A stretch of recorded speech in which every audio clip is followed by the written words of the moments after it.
Good morning. My name is Peggy King, and we're with two other interviewees. Today we're at the Illinois Veterans Home in Quincy, Illinois, interviewing Bert Starns, who was born October 29th, 1919. And we are working with Quincy University on a veterans oral history project. And this is Mr. Starns, and do you guys want to introduce yourselves? My name is Susie McCrae. Jennifer Harris. And those are the other two interviewees. Mr. Starns, what branch of service did you belong to? In the Army Infantry. Army Infantry, and in what year? What years did you serve? I beg your pardon? What years did you serve? December the 17th, 1941. I think May or March the 17th, I was discharged in 1945, before the war ended. And what rank did you hold? Corporal. And where did you serve? 2 campaigns in the New Guinea and 1 in the Philippines. Okay. And did you enlist, or were you drafted? No, I enlisted. And where were you living at the time of your enlistment? In Quincy. I registered for the draft in Woodstock, Illinois, worked in the theater. Then I came back here and waited for, I thought it was going to be, drafted, but after the war started, I enlisted. What caused you to enlist? What were your reasons for enlisting? Anger. Anger caused by, what caused you to become angry? Well, I was going to be drafted anyway, and I thought the war started. I was really angry with that, like a lot of people were. I like to say more, but I'd make the Jap bad. Where were you living at the time of the attack at Pearl Harbor? I was living with my parents, 1254 Hampshire, Quincy. So you were living in Quincy at that time? Oh, yeah. Do you recall your first days of service? December the 17th. Okay. Can you kind of explain what happened, like your first day of service? You're fresh off the streets, you just enlisted. Well, I did one wrong thing. I saluted the colonel, the cigarette hanging on my mouth. That was my first. What type of training did you go through? Huh? Right after you enlisted, what type of training did you go through, and where did you go? I went to Camp Roberts in California. I had about 13 weeks of training, and then I think it was March of 42 we went on a ship over to Australia. Then from there we went to our combat.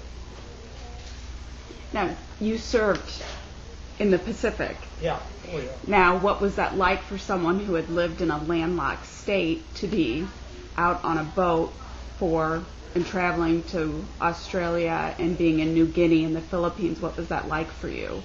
Well, I would say first couple of weeks, about 3 weeks to go about it. But first week I had acute seasickness, and I was really ill.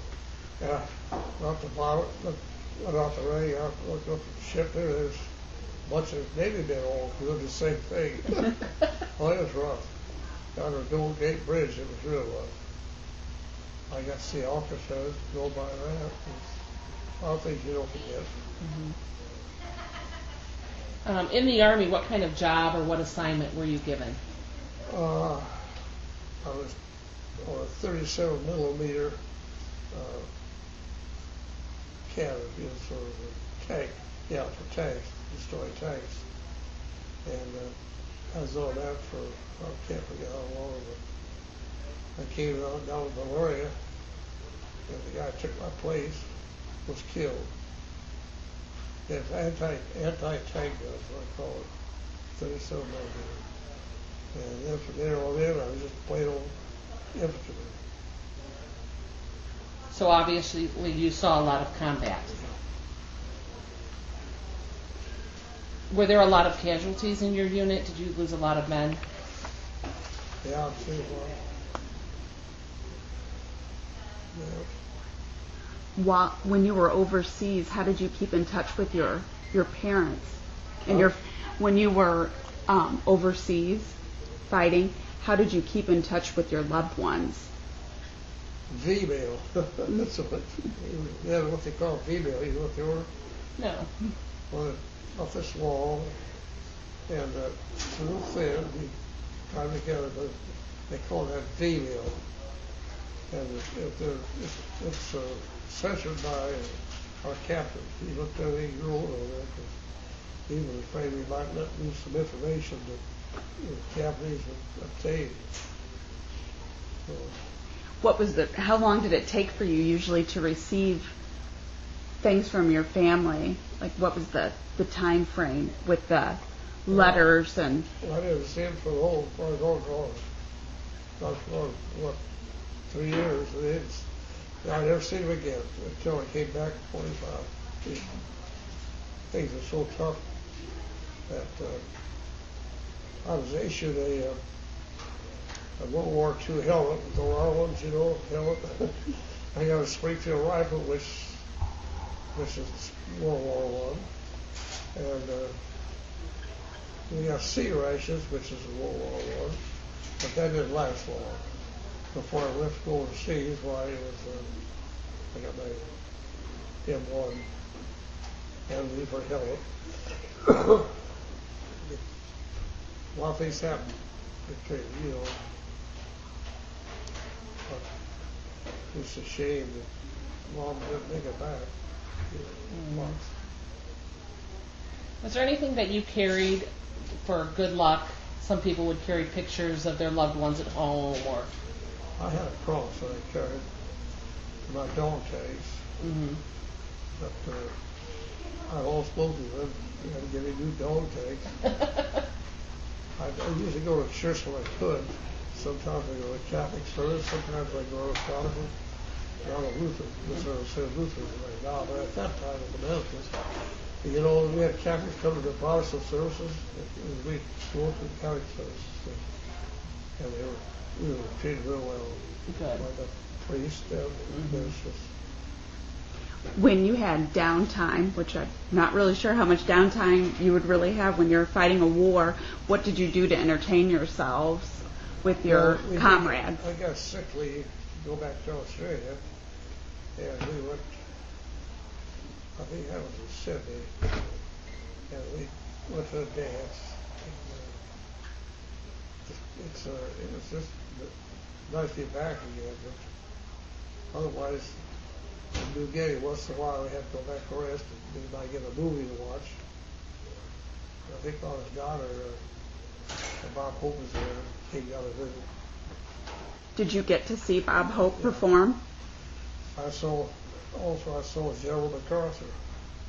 He was I was walking in Brisbane. No, yeah, it was in Brisbane, yeah. And there was a vehicle covered, a great big vehicle. They said that General MacArthur. I looked up, sure enough it was. He had that cap on and the pipe in his mouth. You just looked the car. It's got stars on it. You just looked at it, just you was fun to do it. When you said you got sick and then they sent you to Australia. Is that when you were stuck that you had malaria? Is that? I mean, what? When is it that you had malaria and were so sick? Oh, the early part of the war. I was so bad one time. I went to Port Moresby, which is a town down there, the military hospital, and I was given good treatment. And one of the nurses was from Quincy, but I don't remember her name anymore. And the second time I got it, they sent it to Australia. I had it. Probably had 3. I had it one night in combat. In fact, I got back. I went to work at the post office. I had malaria so bad that I resigned. That Kenny Elmore, he was my, he's the guy that helped me there. I came back on a boat to where it was, it's such a problem. I know the world of medicine has changed drastically since the world of medicine has changed so much since you were in service. Did you have to get shots or vaccinations before you went over? Do you remember at all what kind of medical I care? think I got a vaccination. I don't remember. Shots. What was it? The other was. I took Afterbred, which is for malaria. It turns your face real yellow, your body. I came home and was very lemon.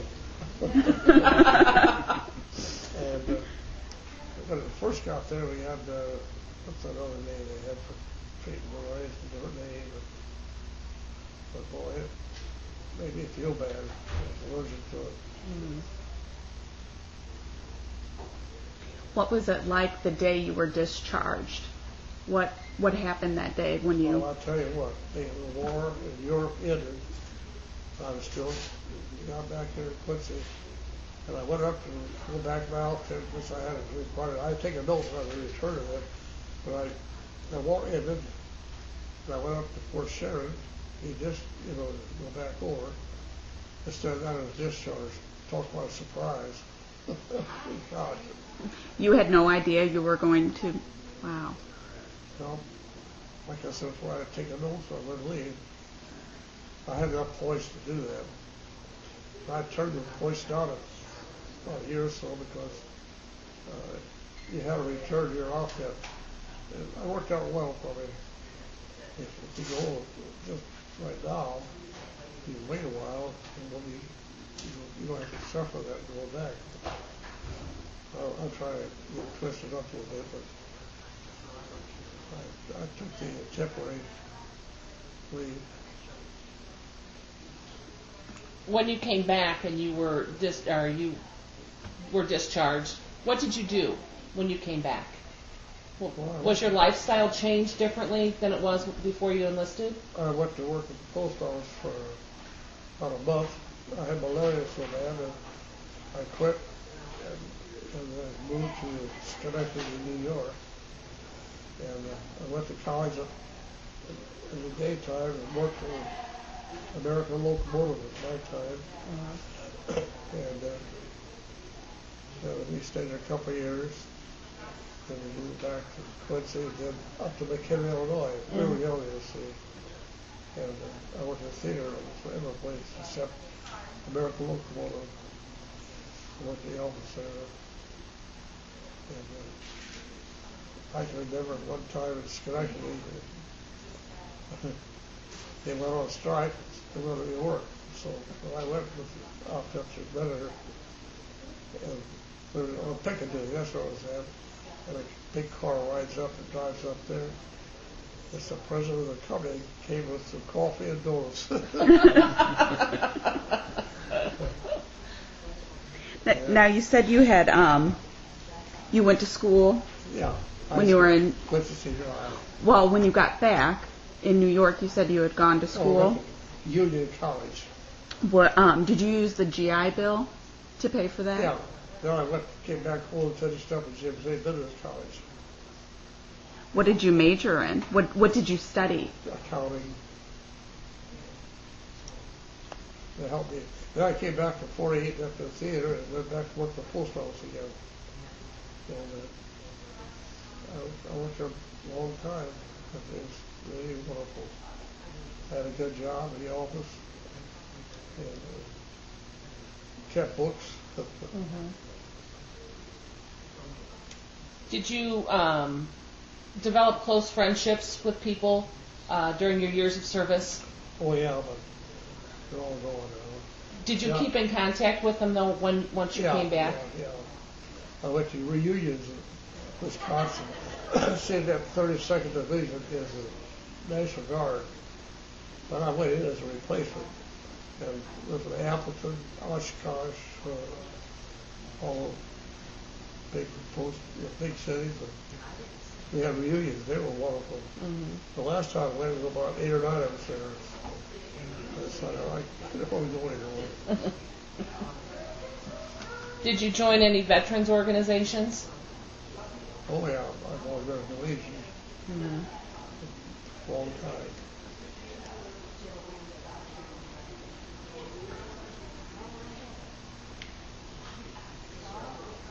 Anybody else with anything else? Do you have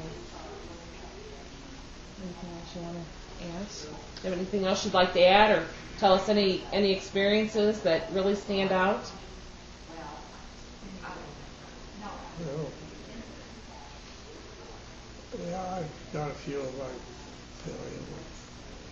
I had to first got there, I had to carry the wounded in, off the battlefield, and we were under heavy fire. And I don't know, I made repeated trips back there with three other guys, with the winter to bring it back. And it was tough that day, but we made it back.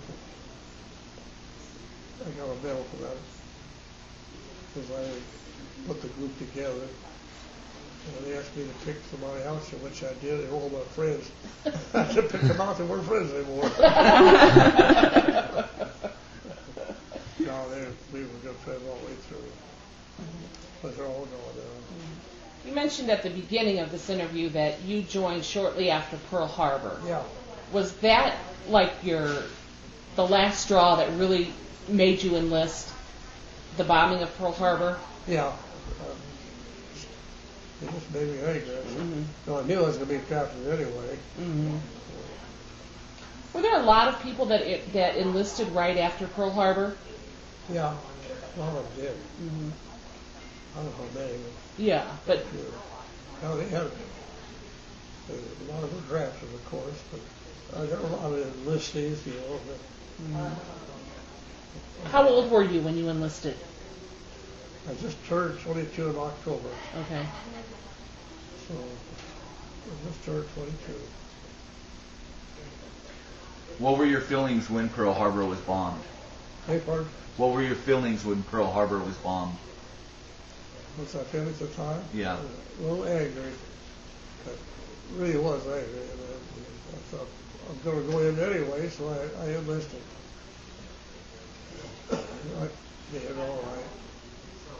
I'll be 93 in October, so there's a lot of other things that happened, but I won't go into that. Well, I'll tell you one more thing. In late Philippines, we were on patrol, and for a plane, it was a small plane, right? We went to see what it's all about. And they had a little guy named Botcher, Captain Botcher. He got a battlefield commission. He came from Germany. He fought in the Spanish Civil War. And they came back here and enlisted in our army. He was a great man, and camping Indian. And I'd like to tell you one horror story. We were in the Philippines, and me and on patrol. We came to this village there, and what was going on. Everybody had a look at it. They made us look. There was a whole Philippine family, man and wife, about 3 or 4 kids, all bayoneted, laying in a pile like that. And that was one thing they made us do it. Look at it, they wanted to instill anger in us. Yeah. But that's just part of it. Where would you say would be the hardest place you served in during your time? The what? The hardest place you served? The highest? The hardest. Most difficult. First few months in New Guinea when I got that jungle rot and malaria. When I beach head, I got malaria real bad. I laid there in that rain, cold. It was a terrible thing. I mean, I'm not alone with a lot of it. I have a lot of persons. It's things like that you don't forget. And the guy next to me in the foxhole, he had a telephone, and he talked on it. Anyway, a lightning struck his phone, killed him. And that's that's a lot of things. That's just a start. Well, Mr. Starns, I'd really like to thank you for sharing your stories with us. So I don't know, I think I was bragging, but I wasn't. It was very interesting. Yeah. Beg pardon? It was very interesting. Thank you.